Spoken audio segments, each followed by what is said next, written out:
Тухлиева Улжан Баймуратовна.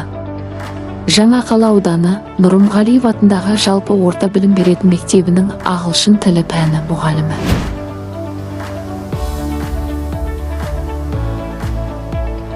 Екі мың 2005 жылдар аралығында Досмұхамедов атындағы Орал педагогикалық колледжінде шетел тілі мамандығы бойынша білім алып, тәмамдадым. Жоғары білімім 2011 жылы Батыс Қазақстан инженерлік гуманитарлық академиясында шетел тілі, екі шет тілі мамандығы бойынша білім алып, тәмамдадым.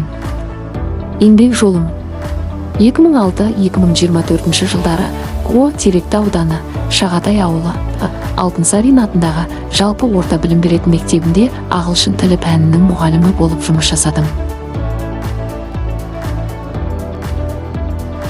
Қазіргі таңда Жаңақала ауданы, Нұрымғалиев атындағы жалпы орта білім беретін мектебінде ағылшын тілі пәні мұғалімі болып жұмыс істеймін.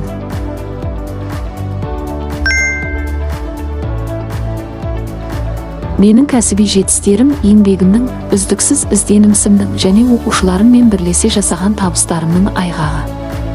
Әрбір жетістік жаңа мақсатқа жетелейтін баспалдақ деп білемін.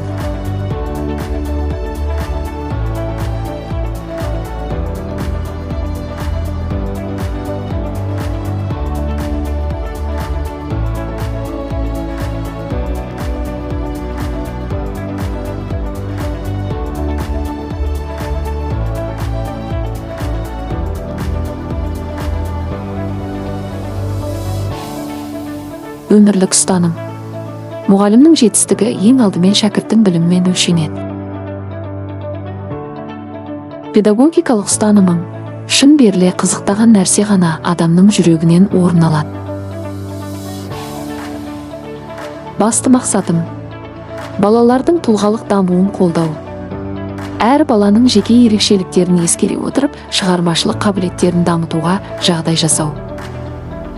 Қорыта келгенде, ұстазы жақсының ұстамы жақсы демекші, шәкірт бойына ұлтжандылық пен ұстамдылықты сіңіріп, ғылыми педагогика жетістіктерін жас ұрпақ тәрбиесіне пайдалана отырып, тарихын білетін азамат қалыптастыру менің ұстаздық жолындағы парызым.